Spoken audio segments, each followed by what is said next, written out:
What's up, you guys? Sean Ross Sapp. It is April 25th, 2021. Impact Wrestling Rebellion. And oh boy, was this a big show.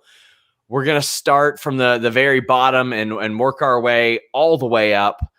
This was just, it was a really, really good Impact show. And I'm excited to talk about it. I am joined today by Steven Jensen. Steven, how you doing? I'm doing great. As we were talking before the show, really great weekend in combat sports. Loved UFC 261 last night and really enjoyed Rebellion tonight, as we're about to talk about. So all good on my end. How about y'all?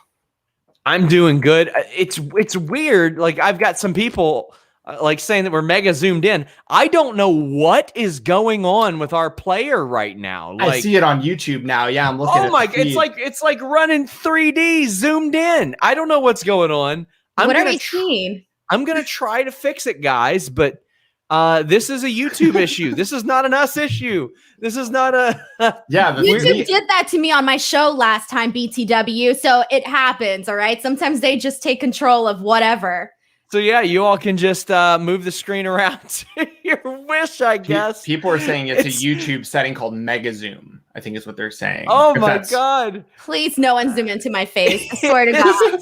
Just your forehead. It's in VR mode or something. No.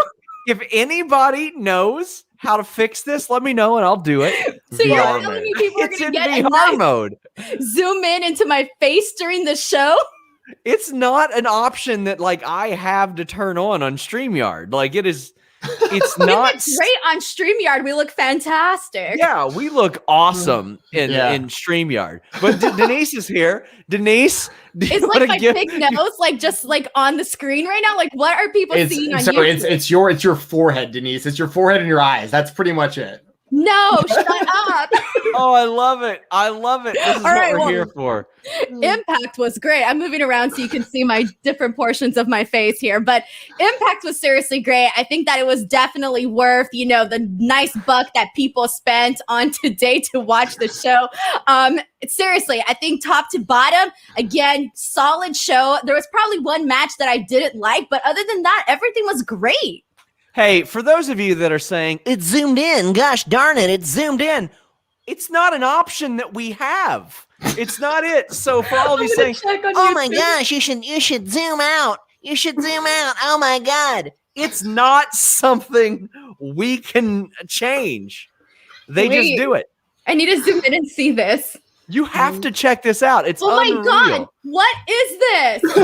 I moved my forehead. I look like I have one big giant head. You do have one big giant head, Denise. But it looks bigger on here. People are telling me to disable VR. You all act like I enabled VR. That's the comedic thing. Well, as we kick off, Steven, you cover Impact Wrestling. Now we're on twice. Yes. What the heck? I don't know what I did. And by the way, if you tell me to zoom out, I'm just going to ban you. That's it. I'm just going to ban you. That's going to happen.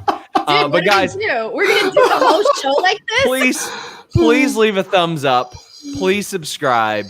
Tap the bell for notifications. Send a super chat. You'll get your question or statement read on the air. I will try to work through this. But Steven, you cover Impact Wrestling weekly on the Fightful Select Weekender. How'd you feel about tonight's show? I enjoyed it. And like we talk about in all these post shows for Impact, the world watches, when it's these Impact pay-per-views, I like those Impact Plus shows as well that Denise is, doing the post shows for now over here. Those are always good shows, but there's always a lot of buzz around these pay-per-views. And, especially with the inclusion of Kenny Omega and this winner takes all title match and the main event and all that stuff, that the wrestling world's paying attention. I saw Twitter just nonstop tonight talking about Impact. And that's really what I think is, I thought the show was very good, as we're going to talk about, but I think even more importantly is the amount of buzz that these events bring to the company. Denise, how did you feel about it? I mean, you are covering Impact monthly for us now. You're doing the Impact plus post shows, but you're going to be doing the big 4 or 5 with myself and Steven. How did you feel about this show in totality? Well, see, here's the thing, and this is kind of how I've always felt about Impact Wrestling in general, is that no matter what, I feel like you're always going to get a pretty good show. Whatever, like the matches that look good on paper always deliver. And even the matches that on paper, you're like, well, I'm not really sure how I'm going to feel about that match. On the actual show, it's still a really, probably even a match that may have exceeded most people's expectations. And that is definitely how I felt on today's show. Again, there was only one match that I personally felt that I didn't enjoy, but top to bottom, I thought the entire show was pretty solid. I thought they opened it up perfectly. I thought that the way the show, I will have some criticisms about the main event because I didn't think that the main event was the greatest match ever.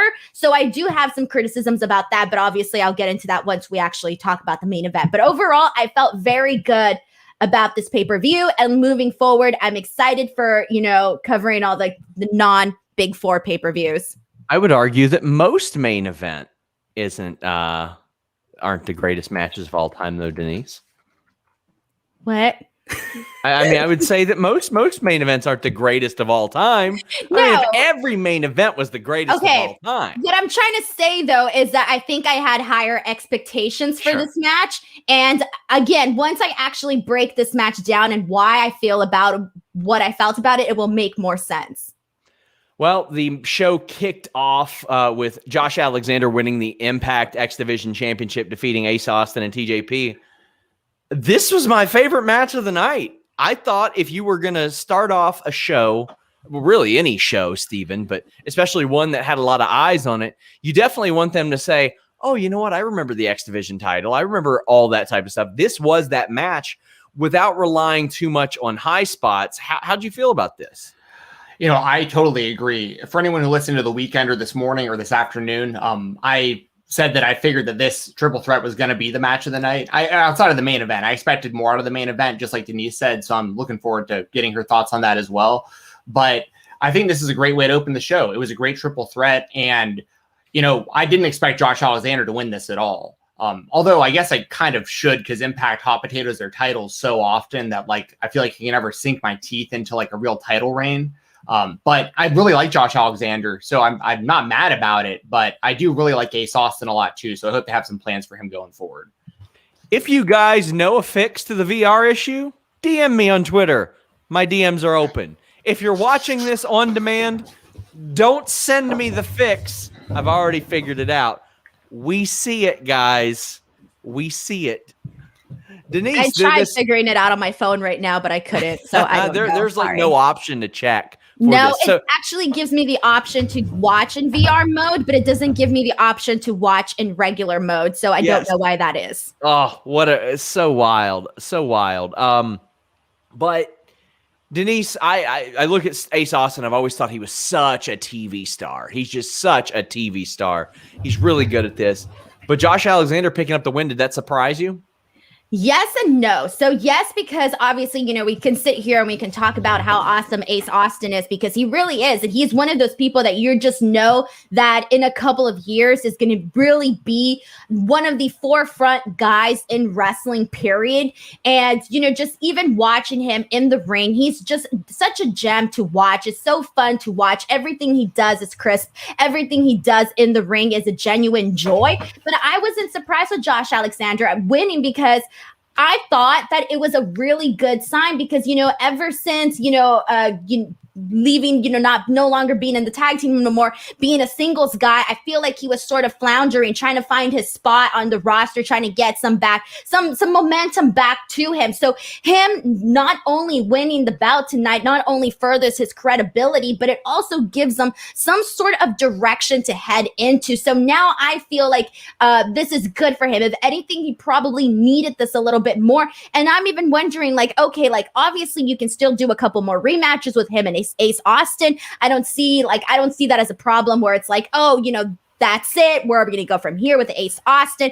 I do think that we can see Ace Austin and him, have a couple matchups. And then also, like, one of the other things, and I will talk about this more once we actually talk about the men's tag team division, but in regards to, like, there are so many more options that you can do with Ace Austin and even Madman Fulton, where once they're done out of, like, this picture right now for the X Division title, they can move in and start doing more, on the tag team end of things, because Impact really does need a lot more tag teams. So for me, I thought this was a great opener. I thought TJP looked great in the ring. He always does, very fast paced. But what I specifically liked about this match in general, though, was the fact that each and every single guy brings a different style, brings a different flavor, and you got to see each and every single one of them shine in their own way in this match. And overall, I liked it. I really thought it was a great opener and a great match.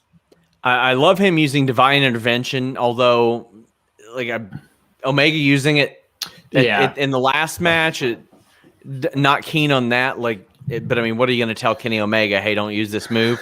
But I'm super excited with Josh Alexander winning, as Carlos Easy was here. I'm sorry, I'm sure this is spinning in circles for a lot of you.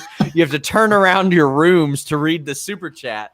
But he says, I'm super happy that Josh Alexander won, and I'm even happier that TJP didn't. Sean, can I just say something? I am so glad this is happening now, because if this was happening while I was on a show by myself, I think I would cry, turn off the stream, and go to sleep. Did you say that it happened on one of your streams? No, but actually I had something totally different happen on one of my streams, where it just it brought everybody in and then it kicked everybody out. So I had this number, and then it went all the way down to 0. And then slowly people started coming back, but it was a YouTube thing and I thought it was a me thing. And I wanted to cry. And then I also had a different issue that wasn't on a live stream.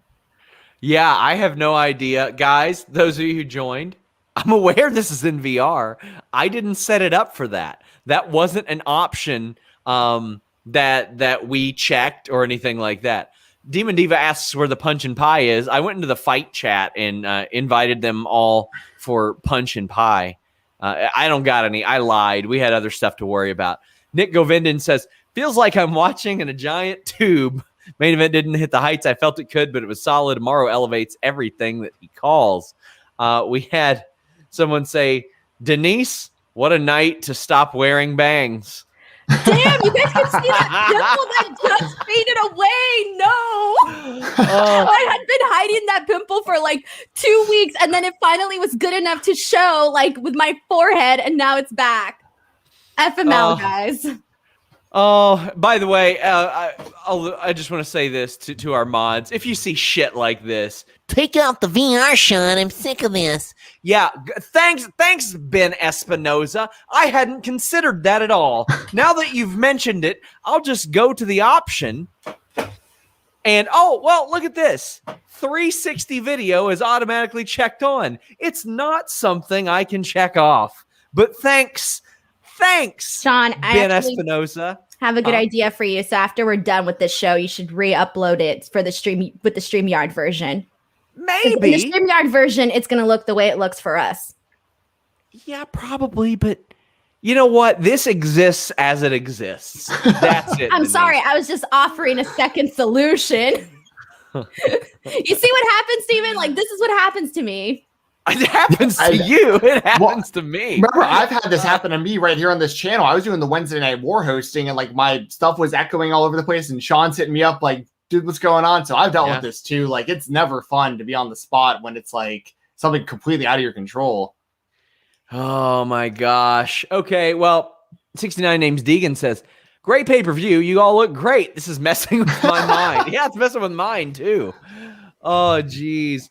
We also had Violent by Design defeating Eddie Edwards, Willie Mack, James Storm, and Chris Sabin, but Eric Young is hurt. He's out of action. It sucks because he's had one of the best creative 7, 8, 9 months of his career.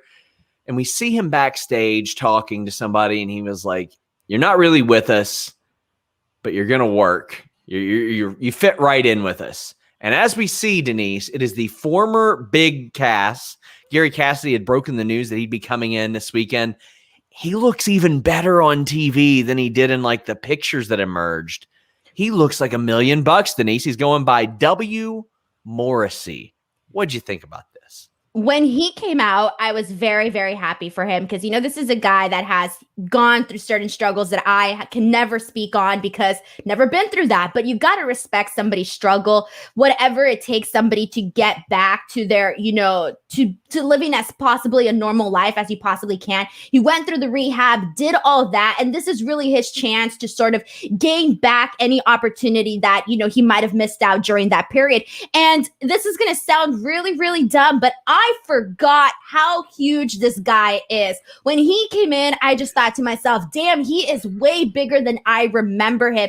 I don't know if it's because, last time we saw him in WWE, everybody's so huge over there and he still looked huge then. But this time he looked just bigger to me. But not only that, he physically speaking, not just is he a big guy, but he was ripped. He was cut. He had them abs. He looked absolutely killer. The number one thing that I was joking about was, dude, the second Vince sees him, I won't be surprised if he goes backstage and it's like, bam, here's a text from WWE or missed call from WWE because he really did look that great. And this match itself, I didn't think was, all that great. It was perfectly fine. It was good, but I thought more so the story really, or the focus really was W. Morrissey, and which is going to be weird for me to call him. I'm so used to calling him Big Cass. Yeah, I'm not used to calling him that either. And this was just rapid fire, like a lot of stuff. It was a showcase in the end for him, which is wild, Steven, because he wasn't supposed to be in this match, but he won with the East River Crossing. This was a way to get him a win, have him pop up, and you could see him getting his legs underneath him a little bit more as the show went on. Yeah, and like Denise was saying, he really does look humongous. Like, I mean, I know that he's 7 foot tall. You can't teach that and all that stuff. But like standing there in that Impact ring, I don't know if it also had maybe to do with kind of the way the Impact cameras are positioned. Like when he had his back towards the camera during that, he took up like half the screen. I was like, this guy's. So I really like that. I like seeing him get another chance too, because from what I understand, kind of the issues he's had in the past had to do with like maturity, and like that's fixable over time. And it seems like. I'm good. I'm happy to see him out there and doing his thing.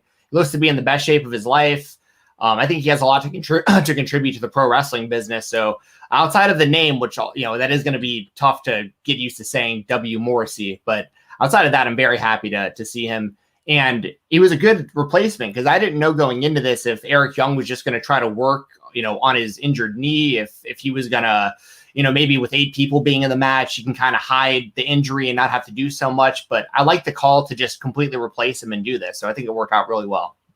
I'm glad he's getting another chance. He's very clearly motivated. I spoke to Gallows about this. Gallows was telling me, yeah, I'm going to bat for him. Yes, companies and promoters have asked about him. And Gallows brought up a really good point when I was talking to him. He said, if you're an executive, it'd be like promotional malpractice to not at least ask me about this guy. Like you have to at least ask me about him and say, well, is it worth it? How's he doing? All that good stuff. And I hope he can make something of it. I hope that this is I hope he had a come to Jesus meeting, and I hope that we get something out of the former Big Cass and he gets something out of wrestling, because this was really cool. And this was a display for him, Denise. One of the things that I actually pitched on Twitter, and I kind of feel like some people might have liked the idea, is, we don't always have, these big guy tag teams. I would actually like to see him team up with Doering. I think that would actually look phenomenal, them working as a team together. I thought would be, something that isn't something that we're seeing each and every single day in every wrestling promotion. So I would actually like something like that for him on Impact. Now, obviously, as of right now, I don't know if this is like and Sean, I'm sure you can chime in on this, is whether or not this is like a one-off thing or if this is something that we're going to be seeing him more on Impact. I don't know. But if that is the case, I would like to see him in a team with Joe.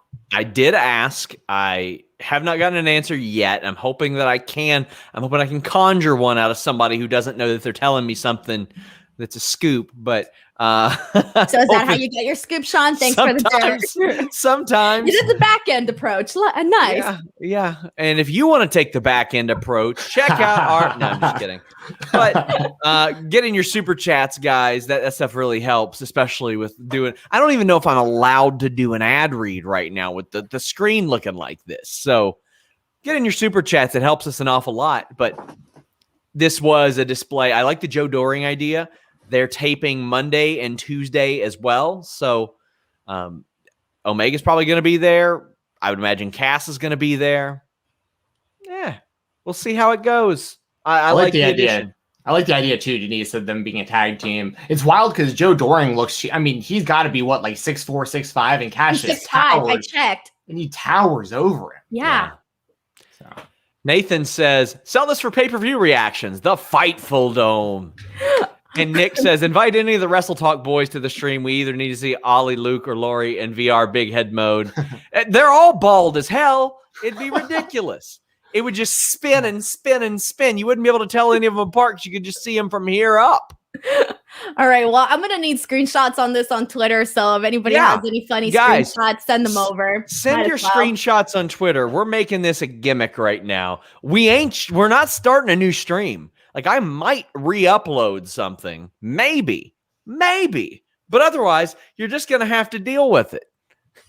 I love it. Funhouse, Fightful Funhouse. Yeah, I find myself spinning the video like in the preview. Like, it's amazing. It's amazing. God, imagine if this is like the day that, like, I don't know, like, just somebody's like, this is their first time watching Fightful. It is. And they're like, right? And they're like, oh, you know, I've heard such great things about them. They come on and we're a circus. We got 1,100 people watching right now. Like, there's going to be a lot of people that are watching for the first time. Unbelievable. Thanks, guys. This would happen on an Impact stream, by the way. Brian Myers defeated Mack Cardona. I like this match an awful lot. They did not want a team together after WWE, and I get it. But them wrestling each other, Steven, made an awful lot of sense to me because they had the history and all that. I know there are some people that are like, well, we know they're best friends. All right, well, you know what? I watched Mortal Kombat this week, and I'm pretty sure that the actors get along just fine. I think we're going to be all right. But I thought this was really good. I'm pretty sure Matt Cardona broke his ass in half on that radio silence outside. That was nice. I loved the ode to Chelsea Green with the unprettier, but like Brian Myers was laying that in. It's like every disagreement he's had with Matt Cardona was coming through for 15 years. And they played off of Cardona's knee injury. And I thought it was going to be Matt Cardona playing possum. So it was like a double swerve, Steven, because it wasn't. He was, quote unquote, hurt. Brian Myers just doesn't give a shit. He's an asshole and beat him down. What'd you think of this match? Yeah, Myers was beating him down for all those times that they've been inside of like a Toys R Us in Canada, and like they're going to the fig aisle, and Cardona just swoops in there and buys all the figures before Myers gets a chance. Yep. Now I will say, I know you're saying like, I understand the whole kayfabe's dead. I get it, but it is still weird to me because I watch their YouTube channel and Twitch every day. Like, I'm such a major mark that it's so hard for me to get past them being friends on the show. Like, even though I know that I should just overlook it. But that being said, I thought this match was really good. I think the right person won. Like, I was happy to see Myers win the match and, you know, hit that roster cut. He's been getting that lariat over pretty well. And so, yeah, I mean, I think this match was actually better than I expected it to be going into it. And I'm a huge fan of both guys on a personal level. So I really want to see both succeed. And I hope that going forward, the two of them can kind of have their own separate paths now and really do their own things. Because I think as long as Myers and Cardona are doing things either as a team or against each other, there's always going to be somewhat of a stigma, just in my opinion, of Cardona kind of being the bigger star of the two. And I really want to see Myers carve his own path and do his own thing and see what he can do on his own. I agree. They all look like erotic bobbleheads. Bro, I need to see. I'm going to go back and rewatch the show in VR so I can get dizzy. It's okay. Is anybody watching the show drunk? Oof. Oh, Denise. That I'm just saying. Oh,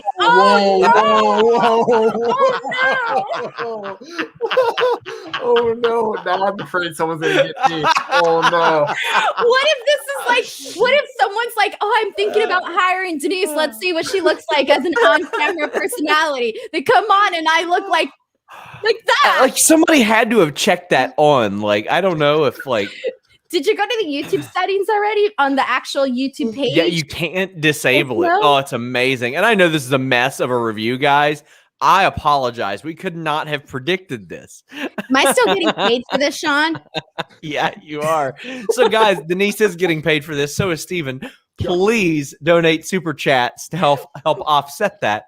We greatly appreciate I it. feel this has hurt our super chat game for sure. It has. They can't see how pretty we are. But Denise, the way that Cardona sold that knee, I mean, the way he came down on it, at first I was like, oh, no, he did hurt something. He's just really, really good. He even said on Twitter, it was just a scare. Thank you for the concern. I bought it. I bought it 150%. I thought this was a real thing. I thought, oh my God, this is horrible. And when he kind of pulled down his knee pad, the coloring of his like knee was like a different color. And I just started thinking, oh my God, this is like something huge, blah, blah, blah. He stands up and I'm like, why is he standing up? Why are you standing up? Please do not stand up. And then when the full finish came, I gasped. And I didn't know what was real, what wasn't real anymore. Don't laugh at me. I really did not know. I don't know what's real anymore either. Oh no. I hate myself. You know, I was starting to feel a little bit more confident in my looks. I was like, you know what? I'm gonna put myself out there. Oh, fridge me. All right. Oh my God. You know, I'm supposed to be a serious journalist here, and now it's just I know. I can't stop laughing. Have you all ever watched The Rundown? The Rock's Rundown. movie? The Rundown with The Rock. Yeah, It's years like ago. everybody has eaten the corn labos, and like our heads are shifting. Oh, just weird. I saw people in the chat saying like big head mode and stuff. Like, man, this is Has wild. Jimmy Van seen? Does he know what's going on? Does Jimmy know what's going on? I don't even want to begin. So he does know. I don't even. I put my phone down, but Myers and Cardona had a good one. Really liked it. Also, Brian Myers has one hell of a flying elbow drop. That thing was pretty. One of the things I do want to point out, though, is I really do think that Impact Wrestling is doing a good job of bringing in, guys like Mack Cardona and Brian Myers, who you can consider veteran workers. And I do like the fact that they're bringing them in. They've done a good job with this. But even though I liked everything that they did tonight, I am really much looking forward to see what they do with some of the younger talent. Guys, by the way, if you want to watch the show normally, you can go to my Twitter. It's like completely fine over there. So if you're in our chat and you're going, Oh my God, I can't handle this. I'm getting nauseous. well, buddy, if you watch Monday Night Raw at all, you're not getting nauseous over this. Oh my God, this is karma for all the terrible things that you've said about Raw and their camera production. Yeah. But we have twitter.com/SeanRossSapp. We've got facebook.com/FightfulOnline. You can watch it normally that way. I But do not want Cyclops- to see my Twitter mentions after the show, okay? Cyclops says, I'm too drunk for whatever this is. I mean, the thing is, like, we have a lot of people in Impact who watch our show. Like, a lot. I'm sorry. Ricardo says, I'm drunk, but my screen froze on Denise's forehead. It's hard to miss. That thing's taking up the whole stream these days. What's worse is that I got what I like to call rainbow eyebrows. They look like rainbows. Yeah. And now everybody's going to see that. Oh, God. Oh, boy. Knockouts Tag Team Championships. We have new champions. Rachel Ellering debuted as reported on FightfulSelect.com like a month ago. Rachel Ellering in the house. Jazz comes out with them. Denise, I thought that was a great thing to have Jazz still there. And kudos to Impact Wrestling for giving Jazz her flowers over the last few months. This woman was ready to wrap it up. She was ready to call it a career. And they're like, no. Come here and have a run. We owe that to you. And she had not worked there before. I thought that was really classy of Impact Wrestling and really good.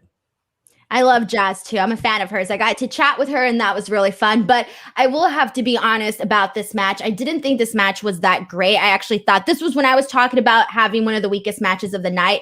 The match that I liked the least. It was actually this one here. I didn't think there was anything that particularly stood out to me in this match other than really Jordynne Grace, because I did think Jordynne Grace was the person for me that's made this match more fun in my opinion. I didn't necessarily care for a lot what was happening. I thought it could have been I thought this match could have been a lot better. It was weird to see Jordynne Grace not playing the power role here, Steven. That was different. And by the way, guys, I did reach out to Tasha Steelz. She is okay after that wild-ass spot over the top rope. But how'd you feel about this one, Steven? Yeah, I'm kind of with Denise. I didn't think it was like anything great, but I didn't like dislike it. It just kind of was what it was. Like I'm a big mark for Jordynne Grace. I talk about her on the weekend or pretty much every weekend and have for years at this point. You know, I think she's so money and could be just so great anywhere. And I had a friend of mine over to watch the show, and he had never seen Jordynne wrestle before, but he's heard about her a lot. And when she was like doing the topes through the ropes and stuff, he was like, "Oh, I had no idea to expect that." Like, and he was really impressed by her. So it was cool to see kind of someone who wasn't familiar become a fan, kind of like right next to me. I like seeing Rachel Ellering as a part of this. I've been a fan of hers for quite a while, and you know, I'm obviously a big fan of her father and all that stuff. So it's like I like seeing her get this chance, and I hope she makes the most of it because this is a big opportunity. You're put right in there with these title belts. And I think this was the right call. And I'm really interested. Sean would probably know better than I would, but like I'm really interested to know kind of what's up with Jordynne going forward because there's a lot of speculation. I don't think Jordynne knows what's up with Jordynne going forward, at least in my limited conversations with her, because I mean, let's be real. You guys probably already know I'm like, hey, give me that interview whenever it's time. Give me that interview. And the last I talked to her, she wasn't sure what was going to happen. And if I were her, I would probably look at the situation, play the field. I would be like, you know what? Maybe I can get a Ring of Honor payday for that tournament. Maybe I can do some AEW stuff. Maybe Impact will still want me. But, I mean, she doesn't have like stuff that will haunt her like Tessa Blanchard did when she didn't accept a new deal. So she's going to be the most interesting free agent around. And I had posted, I think in January, that free agent season was going to last till like May because AEW had deals coming up. And as we saw, Ivelisse hit the bricks. Jordynne Grace, her deal's coming up soon. Moose's deal was up soon. I don't know if it still is, but he wasn't on this show tonight. There's going to be like an unusually active spring with free agency. So them winning was a surprise to me, Steven. Yeah, so from that perspective, it was a surprise only because I figured Jordynne might be testing free agency. I don't want to speak for anybody, but if I was in her position, I would because I think she's going to get offers from all over the place. But I do like seeing Rachel just jump right in there and take this spot because the last time I'd seen her might have been NXT. Like I feel like she didn't have a whole lot of buzz about her the last couple of years when she was like Rachel Evers or whatever they called her before. She was barely on TV. Right. So, so I've always kind of been pulling for her because I'm a Paul Ellering fan and like she's from Minnesota and I kind of for a small world, I actually have a mutual friend of hers through like family friends. So like I've been pulling for her. So I was happy to see her tonight and she looks like a beast out there, right? I mean, she was out there hitting those power moves and moving around well. So I'm happy to see this outcome. And I think Fire and Flava were definitely the right team to win the tournament and become the champions. But I think the time is right too to make this move. So I have no problem with it. Tasha Steelz is such a TV star. Like there are just some that I look at and I'm like, oh, they've just got it. Kiera Hogan does too. She has rubbed some people the wrong way in the past, but sometimes you do that. You get heat. It's nothing that can't be overcome at all. So they got to add more teams. I know of at least one more woman they're bringing in. I'll report that this week on FightfulSelect.com. Make sure you guys subscribe. Brian, he says Sean looks like if James Corden had dyed his hair. I don't know who that is, so I'm going to take your words. Who James Corden is? No, I don't know who that is either. So I'm going to take your words as disrespect. Kenshiro says Callahan venting his anger on not murdering Trey by hacking your system. But he says, this is actually fun. Yes, it is fun. It is fun. You don't know who James Corden is? Yeah, you do. What's he from? What? Sorry, I don't look like him. I don't look like him. I don't watch much Gordon. TV. He does the little the carpool karaoke Yes, gimmick. the carpool karaoke. Yeah, okay. he's like Not super quite. famous. Nah, Sean doesn't. Sean looks more like Kevin Nash, if anything. No, really tall. Yeah, that's true. Yeah. 360 Denise and Omega must acknowledge Roman. Omega doesn't have to acknowledge anybody right now.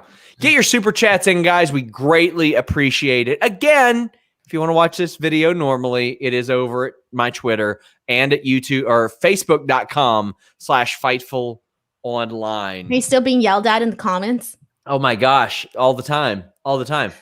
Last man standing, Trey Miguel defeated Sammy Callahan. This was a blast to watch. A really emotional feud set this up. And immediately I was worried, Steven, because Miguel flew into the guardrail 345 miles an hour. And then he just decided to figure out how many different ways he could piss blood this week. So he got his teeth yanked at, and he got pile driven onto the apron and the stairs, and got suplexed on the bottom of a table. How'd you feel about this one? You know, it's kind of a common theme with Sammy Callahan in these type of spots he is on these shows, because I feel like most of them, I could be wrong, but I feel like most of the Impact fan base, from what I gauge from the Weekender and from doing the Twitch streams, is a lot of people don't get that excited about what Sammy Callahan's doing on the show. But these matches, he always delivers. I always have to give him credit. Like, I'm not always that excited about his feuds, but like the Eddie Edwards one from the last time that we did this show, that match was great. They had like that street fight or whatever. It was kind of the death match type thing they did. And it totally exceeded my expectations. So I'm going to give Sammy Callahan a ton of credit for consistently exceeding my expectations in stories. Because part of why I wasn't that into this story is because we saw this match, like a half-hour match between these two on Impact like 3 weeks ago. So I was like, okay, so we're going to see this again. And anyways, long story short, I actually really enjoyed the match. And I'm going to sound like a broken record. There's going to be people who hate me for saying this over and over. I'm not a fan of the Meteora, so I'm glad that he used a different move to end this match. That jumping diamond cutter he did through the chair or through the table, I thought was really good. So I like the finish. I like the match. I think the right person won, and I hope to see Trey get a little bit of a push going forward. Yeah, I mean, he was a name that they, for whatever reason, they retained him, Denise, whether you believe him or there's nothing else to believe that's out there. But there's no story on why he didn't get signed by WWE. But he's a good one for them to have back because he is objectively outstanding in the ring. I loved that finish. That flying cutter through the table looked dope. How were you on this match? All right. So to me, this was not your typical last man standing match. And I think that is the reason why I liked this match a whole lot more. So one of my favorite things, and I think it was D'Lo Brown who mentioned this in commentary, and I was so glad that he pointed this out because it really just helped continue pave the story of this match, is that one of the major things you always see in last man standing matches, and especially the ones that are not that great, is that, said wrestler will do, a clothesline or something, knock somebody down, referees counting, and then your typical heel wrestler is just standing there waiting to see whether or not this is going to be a 10 count or not. But in this match, instead, Sammy Callahan was this very, very smart. He was working this very smart in the sense of he was doing things to keep Trey Miguel down, but he knew that it wasn't enough to actually keep him down. So instead of just standing over him and waiting for this, 10 count to happen, instead he was working at setting up more, bringing out more weapons, setting up his next plan, what he was going to do next. And that is one of the things that I liked, because they did a bunch of little things, like even just like the wrench stretching out his mouth, even just with Trey Miguel at one point, he broke the count rolling out of the ring. I thought that was really clever. Just even the fact when all they did was turn the table upside down, having Trey Miguel land on the table. The spot towards the end where Sammy Callahan thinks that he's winning with Trey stuck underneath the steel steps. I mean, we saw so much of these little things that they did that they weren't these big blowout, bloody moments or anything like that you might be expecting from these types of matches. But instead, they were creative and they were clever, and they moved it felt real, like a real fight, something that you would actually really do to try to keep the man down. And so I liked it. I love the finish. I thought it was really fun. And it was the right call to do this for Trey Miguel, because I really think that Trey is one of those people that he not only is he young, but he's young and he's ascending to this next level. He's ascending to the next spot. So having him win this match was definitely the right call.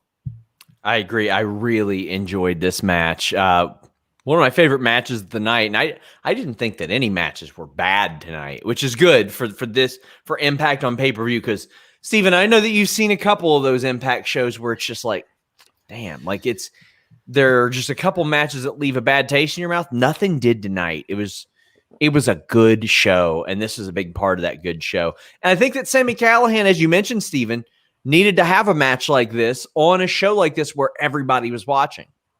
Yeah, for sure. Because, it's one of those things because he's just in this kind of strange spot with Impact right now because he's been their champion multiple times. He's kind of teetering the upper mid card. He's having like all these feuds, but like, I don't think he's the guy you necessarily want to put the title on going forward. Kind of like Denise was saying, like the younger homegrown up and coming guys that they've got, like that's who Impact should be going with. And Callihan can do a good job. Like tonight was a perfect example. He put over Trey, and I think the match was really good. And Trey's a young guy who fits all the things that we're talking about. And I mean, if Sammy can just keep doing that, I have no problem with that at all. Him and Eddie Edwards, I think, are in a very similar situation, the two of them. They're both just kind of in the same spot. If they could continue to elevate new talent, I think this is a good place to be in. Because I'm not like clamoring to see Sammy Callahan, back in NXT or, you know what I'm saying? So like, this is probably the best place for him is Impact. So just get the most you can out of him while he's there. Exactly. Well, guys, I unfortunately we can't turn 3D mode off, but what we can do is turn that good D mode on with BlueChew.com. Oh boy, leave the room spinning for her. You'll be in big head mode if you know what I'm saying when BlueChew.com takes over. Blue Chew is a unique online service that delivers the same active ingredients as Viagra and Cialis, but in a chewable form at a fraction of the cost. Their tablets help you achieve harder and stronger erections to battle all forms of ED and just confidence. You don't have to have a problem to use Blue Chew. Get that confidence. It's an online prescription service, so no visits to the doctor's office, no awkward conversations, no waiting in line at the pharmacy. Whether you're signed to a contract or it's a per-date deal, if you get my drift, have that confidence with Blue Chew.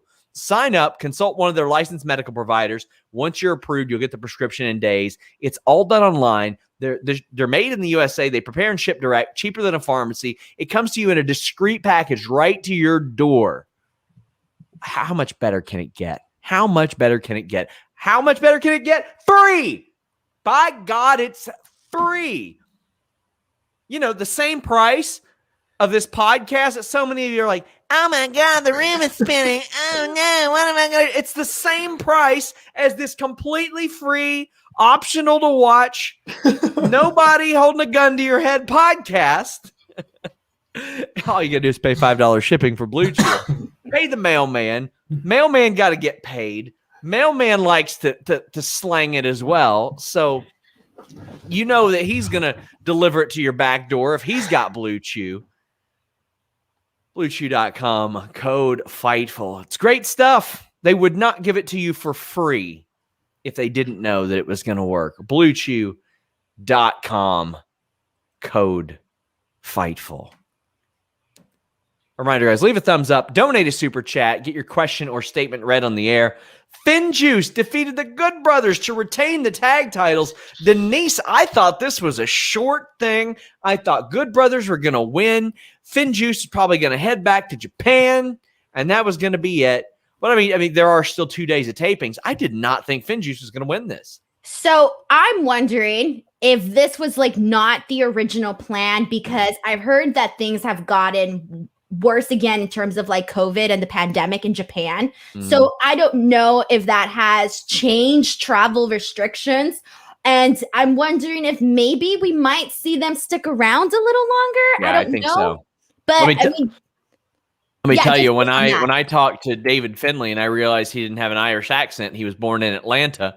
That was humbling to me. Like, he does not live like over in Europe or something. He lives in Atlanta. So I mean, this is an easy trip for him, Steven. Oh, yeah, for sure. And, shout out to Brogan Finlay, who's Dave's younger brother, who's like 5 matches into his career right now and already doing some, making a little bit of noise 5 matches in. He did some work, I think, for like either TWE in Chattanooga or New South in Alabama recently. But, I was super, super surprised to see FinJuice retain here because, when they brought the belts back to Japan recently, they were, I don't think that they defended them to my knowledge. Like they just were off Impact for a second, didn't defend them. Then over the collective weekend during the IWTV Showcase of the Indies on the Action and Sup show, Have Fun Be Sad, they wrestled Bounces Forever, an MLW team, but they didn't defend those Impact titles there either. So like they haven't been defending the belts. They've just been carrying them around places. So I figured that they were just going to drop them back to the Good Brothers.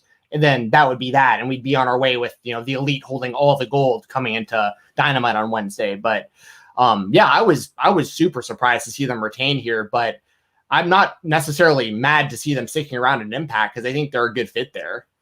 Like I even thought I was a little bit surprised that like they didn't. I don't think they defended it. I think Triple XL they faced them after they won the titles, and it's like on Impact, yeah. It's like why not just make it a title match? That way you can do it. But this was worked obviously a lot different than most matches on this show. It was a slower pace. I thought that was fine.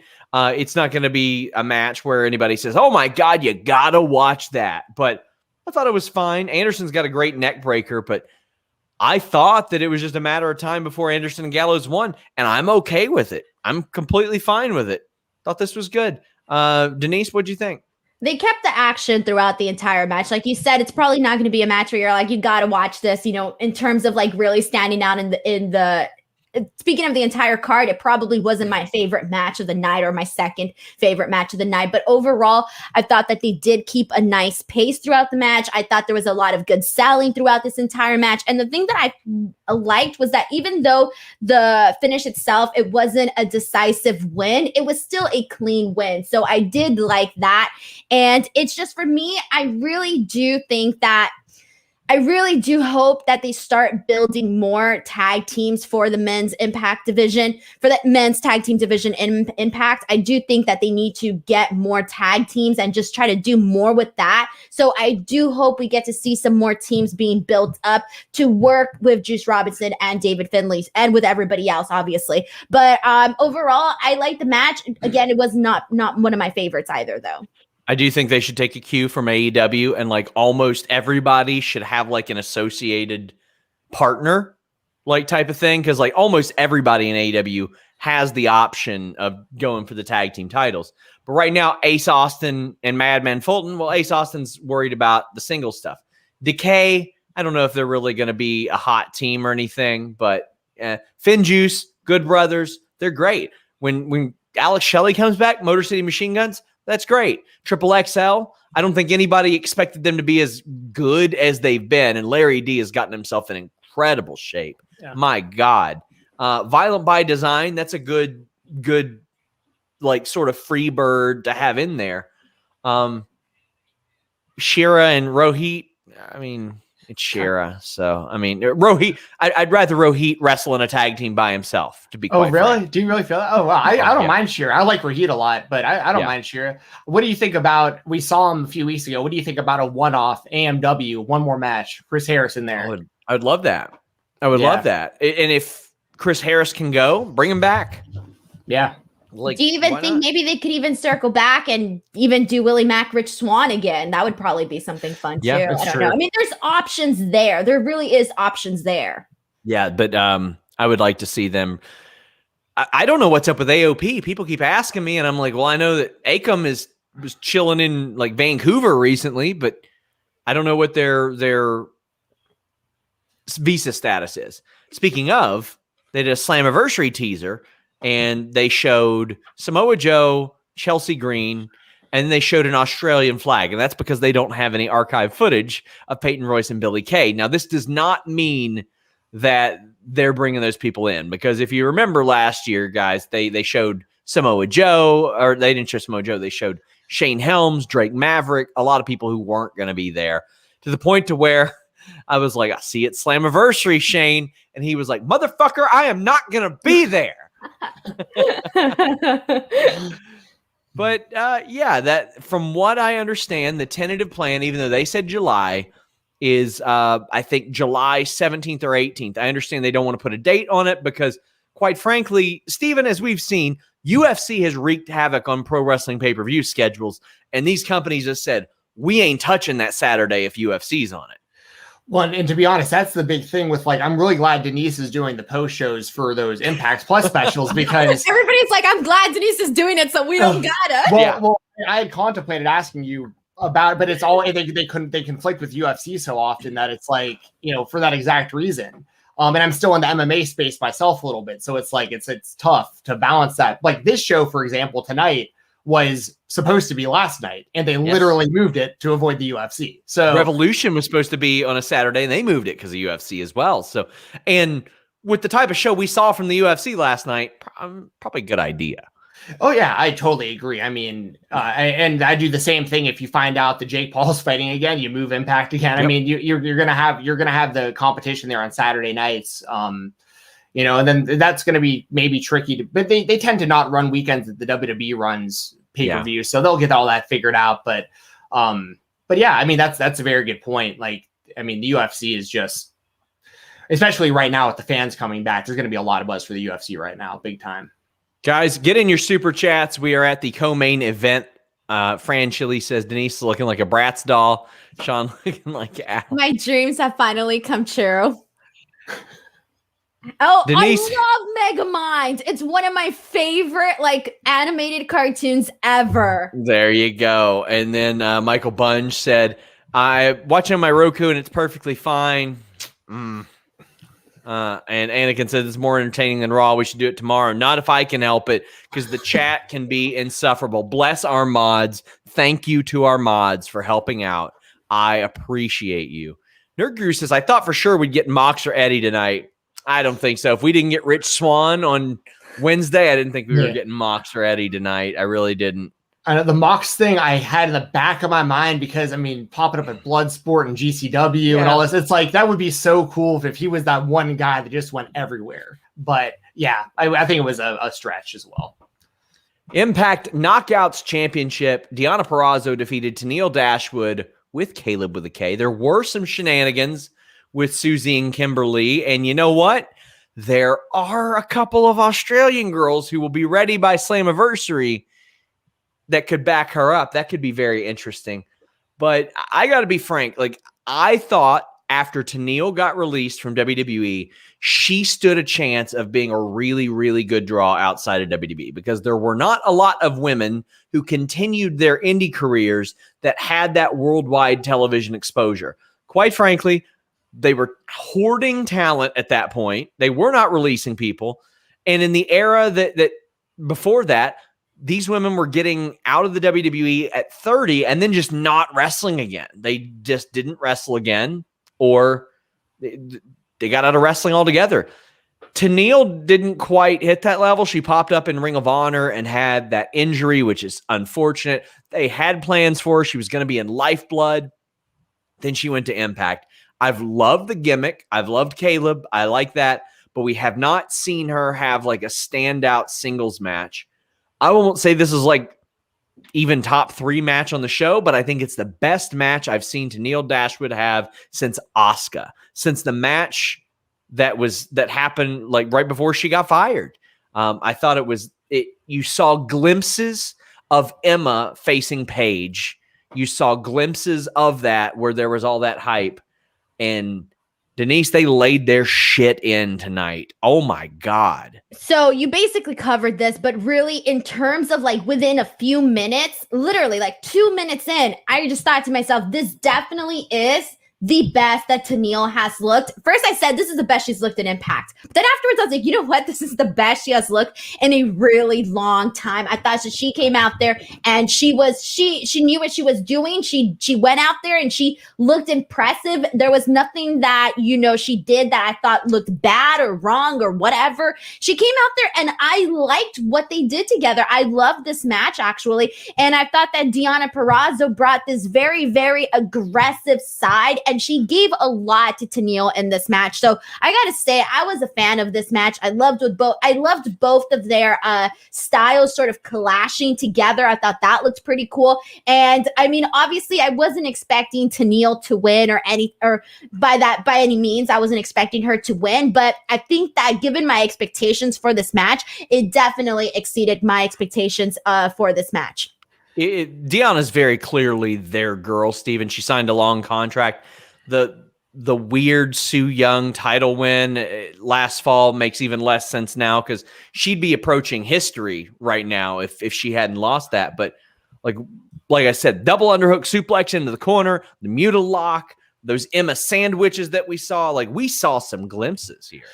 Yeah, and remember the Su Yung thing was supposed to be Kylie Ray, so that whole situation was kind of turned upside down. So I mean, there's not a whole lot much more I can add. Like, I really thought Tenille looked great in this one. I think Caleb is perfect, like, as a manager for her. They work together very well. And I love the kind of the differences between Susan and Susie and all this stuff. Like, Susan goes out there and takes L's all the time, but Su Yung is like, no one wants to mess with Su Yung. So it's kind of interesting how they've done all this. And honestly, one of my biggest takeaways, and it's every time that I see Deonna Purrazzo in an Impact ring, is, I'm not going to sit here and throw stones at other companies, but like, I don't know how. Throw the stones. I mean, I don't know how you drop the ball on someone like Deonna and let her go and not do anything with her and just let her come to a company like this. And I mean, she has proven that she is one of the best female wrestlers in the entire world. And I don't think it's even like debatable. So, and I think that the reason I bring it up is because, you know, as great as Tenille looked tonight, I think part of that probably also has to do with how great Deonna is at you know, just being in there doing what she does and the credibility she brings. I love how Deonna works body parts, and she can always go to that Fujiwara armbar. And if that's not working out, she has the Queen's Gambit, which is also a great move. I love it. I love her using that. Like, nobody else is using the neutralizer, so use it. Exactly. Yeah, I feel the same way. It's like I love wrestlers who have multiple finishers or even moves that, like, it's, you know, I talk about AJ Styles a lot with that. He can hit you with a phenomenal forearm, a springboard 450, a calf crusher, a Styles clash. I mean, and any of those could conceivably end the match. So you never know when it gets hit. That's why in like the Walter versus Ciampa match, I love that he finished it with that chop. Because now anytime he hits a chop and someone falls over, that could be the end of the match. It got his chop over big time. He's done that with a lot of moves. So again, I love that. I think that's great. That kick that Tenille landed on Deonna's head was unreal. And they were just, again, laying it in. Deonna's a perfectionist. So it's like every time I've talked to her, she's like, man, that sucked.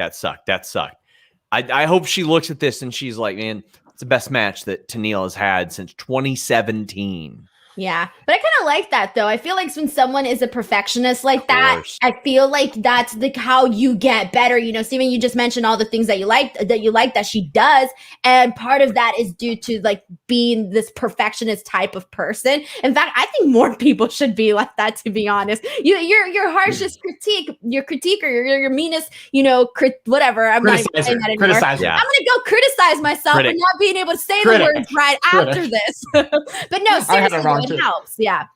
Ricardo says, bought into both girls for the first time tonight. Afterwards, we saw Taylor Wilde come out again. Fightful Select broke that news. Taylor Wilde was supposed to come back 13 months ago. She had started to train before Impact had done all this TNA nostalgia stuff.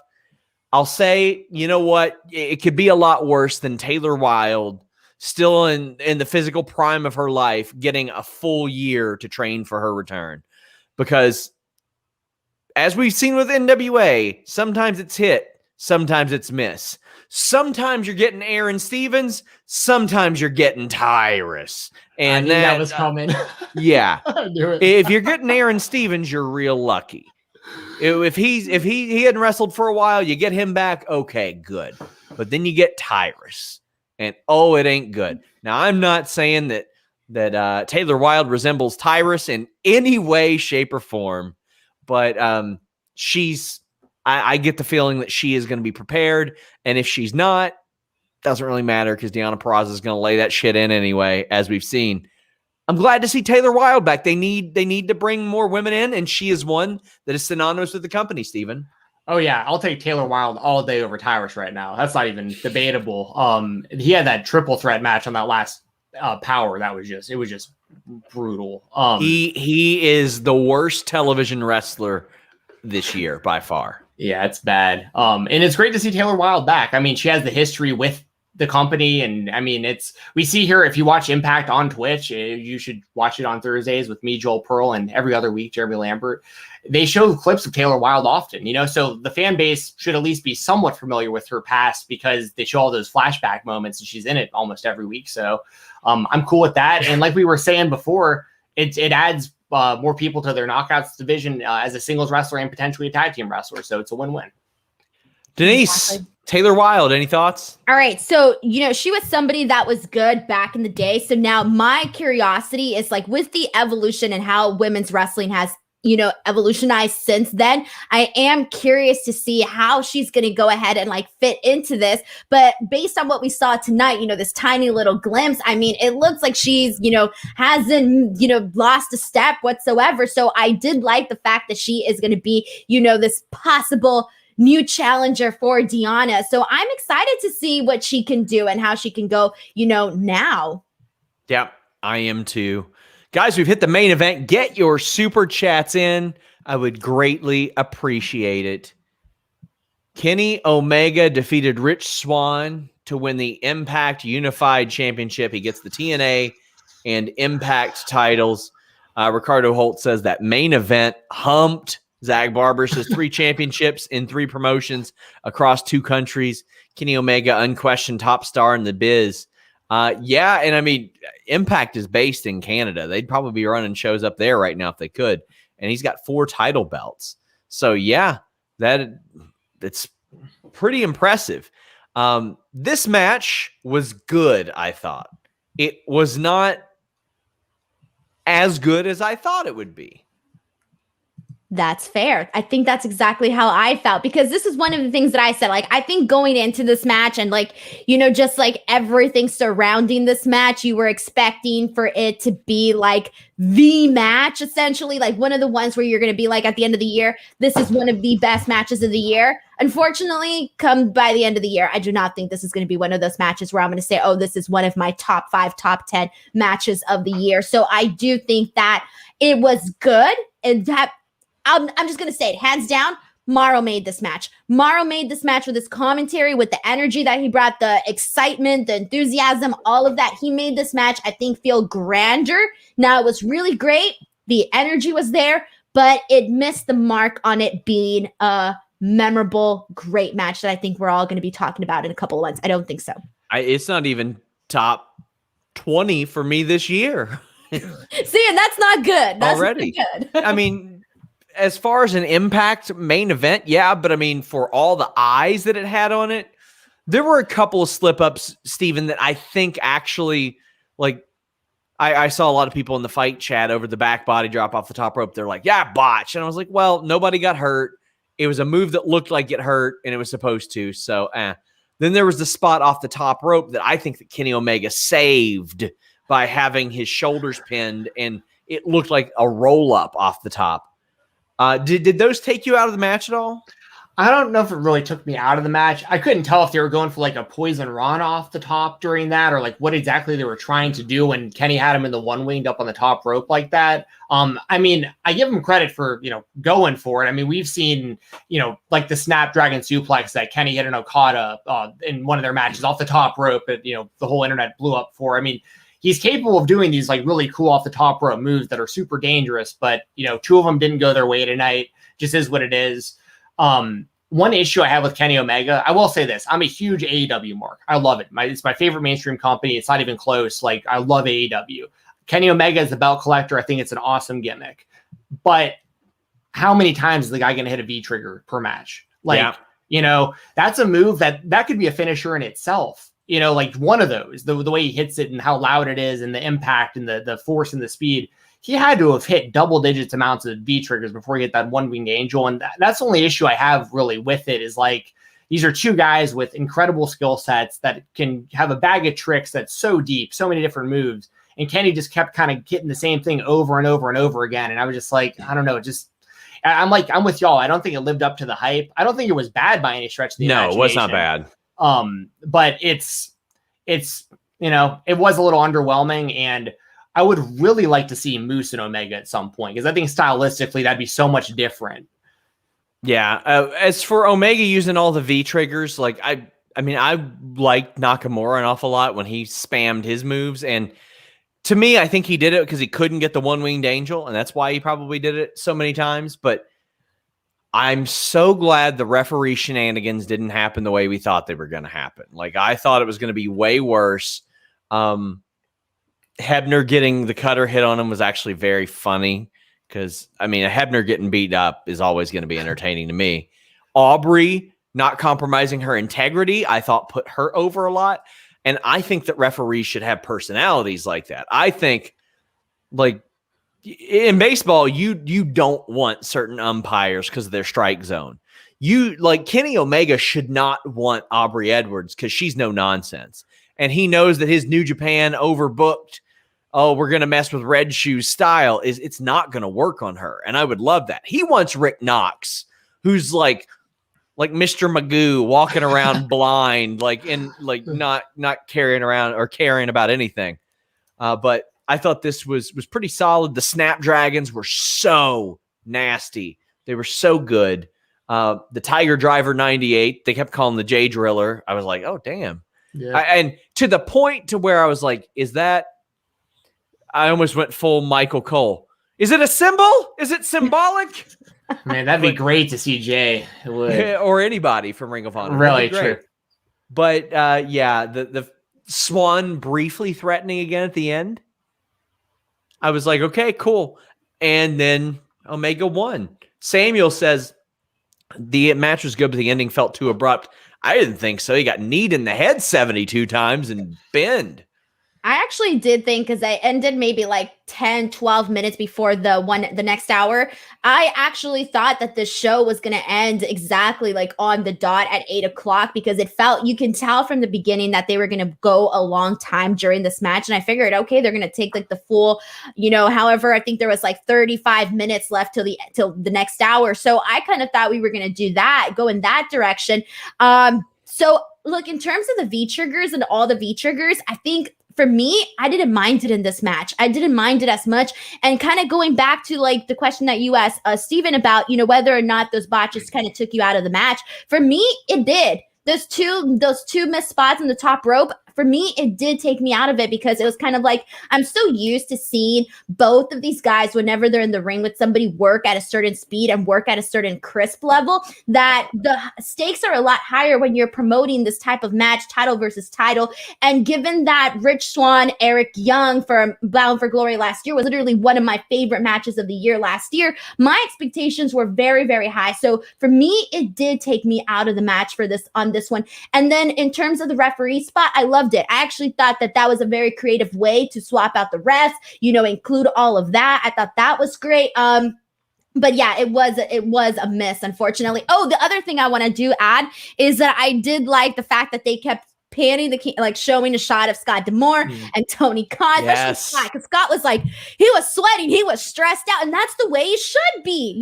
It should be that way.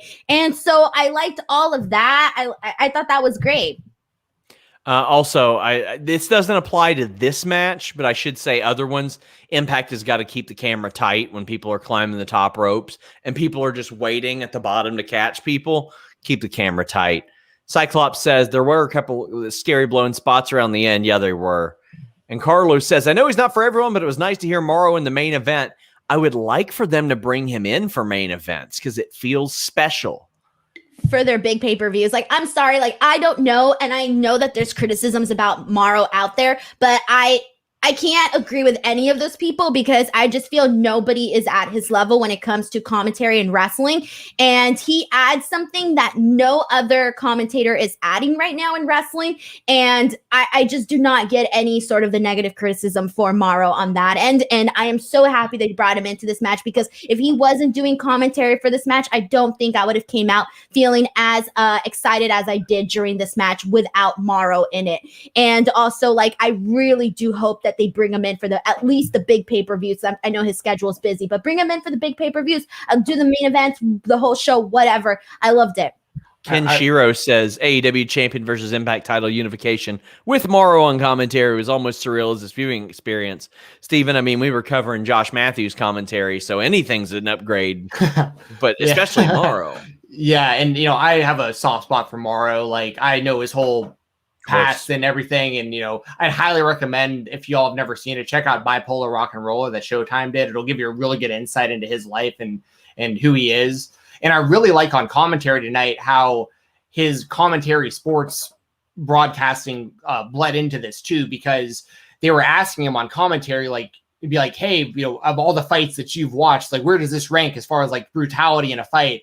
And, for pro wrestling fans, a lot of them are going to think pro wrestling matches. But if you know Morrow and the things that he watches and all the boxing he's commentated, all the MMA he's commentated, that adds another level when he's like, this is one of the most brutal fights I've ever seen. Because then you're taking into account like Floyd Mayweather fights and like all this. It's like, oh, wow, okay, these guys are on that level. So I think he just adds so much just to combat sports in general. And I think, honestly, I don't want to speak for the guy, but I think these kind of situations serve him best. Coming in for things that are kind of low, like high pressure because they're big matches, but in the grand scheme of things, he doesn't have to work these full shows and have someone in his ear yelling at him and tell him what to say the whole time. He comes in, he does his thing, gets out of there, does a good job. Like, I thought this was really, really good.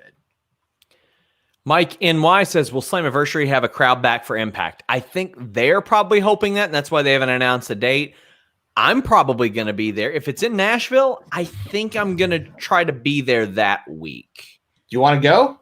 I mean, yeah. I mean, Denise might have to do a show herself, for the love of God. Thanks, guys. Thanks. While you guys go have fun and travel and go to Nashville and have a great time. It's okay. You can I'll be here by myself in my sad little room. Thanks. You can invite us on the stream and we'll just hold the phone up and spin around repeatedly like we're here. So you guys are all out having fun and I'm here. No thanks.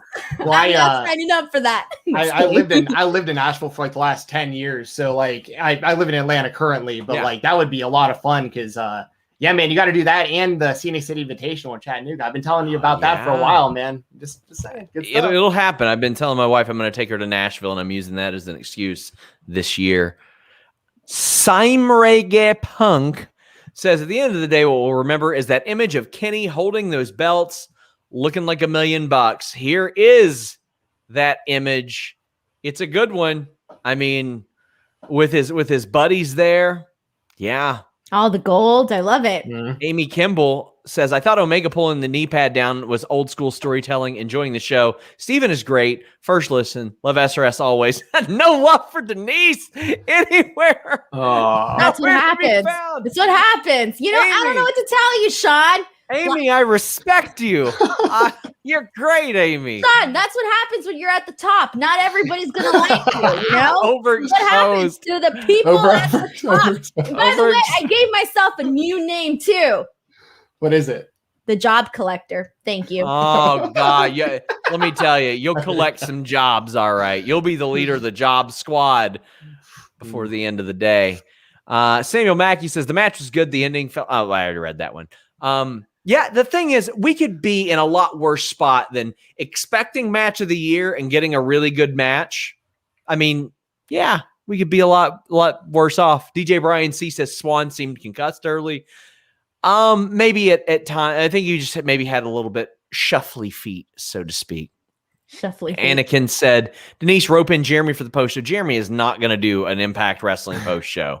Wait, what's that supposed to mean? Is that supposed to mean that Jeremy is better than I am? No, it means that Jeremy works weekdays. And why would he work an Impact post show unless he had to? He wouldn't get paid any extra for it. He's on salary. So I mean, like, why would he do that? Why would he put? You see what I mean? I'm here doing all the work and I get zero respect from it. Zero. You see this? This is a conspiracy. I'm gonna make a documentary about it. Now I'm going to bring a YouTuber in it. I don't know. Nerd Guru says people that watch Dynamite are going to be real confused when Kenny rolls up with 17 belts. What's the end game of all this? I don't know. There's got to be an end game. They created an awful lot of buzz for an Impact Wrestling pay-per-view without even advertising it on Impact or on AEW. Like, I'm sure they'll say what's going on Impact or on AEW, but if you're Impact and Kenny Omega's willing to wrestle for you, then he's going to be your champion. That's it. Exactly. Will they do an Impact AEW pay-per-view? Probably not. I don't think so, since they didn't advertise this at all. But we also have a super chat, a last one that says, given the lack of promotion from AEW to Impact, is NWA going to let Aldis drop his title too? The Fightful Dome is better than the Thunderdome. Buddy, given the one conversation I have had with Nick Aldis this year, I'm not going to expect Nick Aldis to do any jobs for NWA people. I'll just say that. Yeah. Denise, tell the people where they can find you. Twitter and Instagram @_ Denise Salcedo. Go follow me there. I promote all of my shows. I literally do a show each and every single night, except Thursdays is actually my only kind of day off. But seriously, guys, go Twitter and Instagram @_ Denise Salcedo. Tag me in any crazy pictures you took of me. I'll take it. Gotta rest that big ass head at least one night a week. Thanks, Sean. You know, I'm already self-conscious about my big head, all right? I've seen pictures of me and my friends, and they look so cute with their perfectly proportioned head, and there comes me, big-ass head, storming in. I appreciate the super chat. Steven Jensen, where can they find you? My Twitter is FightTalk _ FIGHTTALK _. If you want to watch independentwrestling.tv or IWTV.live, use code FightTalk, FIGHTTALK, no space, all one word in the promo code spot. On Tuesdays, we were doing Thursdays, but now Tuesday nights at 10 p.m., myself and Doug, who some of you may remember from the Bill and Doug YouTube series back in the day, the TNA Addicts, me and him are doing a show every Tuesday night at 10 p.m. Eastern, so tune in for that. Myself and Jessie Davin do our thing, usually once a week whenever she's free and doesn't have too much going on in her house. But that's over Jessie Davin's YouTube channel, JSSIDAVIN. And my show with Doug is RVD Tito for Life. So check out that channel. My God. And I know, right? That brings back memories right there. It's one of those things. If you were a fan of independent wrestling or Impact or anything back in like 06 to like 2012 or so, and you don't know who Bill and Doug are, you weren't on YouTube. The first YouTubers I ever watched, were Bill and Doug. It's surreal, man, because I was a fan back in the day, watching from my college dorm room, and now me and him are doing a show together. It's just wild how things happen. But I met him at Double or Nothing last year, I think. He told me. Yeah, he told me about that. He said like on an escalator or something. I was like, that's Sean. That's awesome. So yeah, check out that stuff. I keep my Twitter updated, FightTalk _ I'll just, put my links up for that stuff. And I have a link tree in my description, which I stole from Denise, actually. I saw her do a link tree, and I started doing one too, because I thought it was a good idea. Everybody steals my ideas and just about everything, including Sean. Well, I'm gonna grow a big ass head next too, guys. Because it's full of my creative ideas that everybody is stealing, and I never get any credit for. Denise, you can hit up any of the 4 outlets that you work for about giving me credit for stealing my work. Damn! Look, Sean, I'm here talking about myself. Until next time, we're out.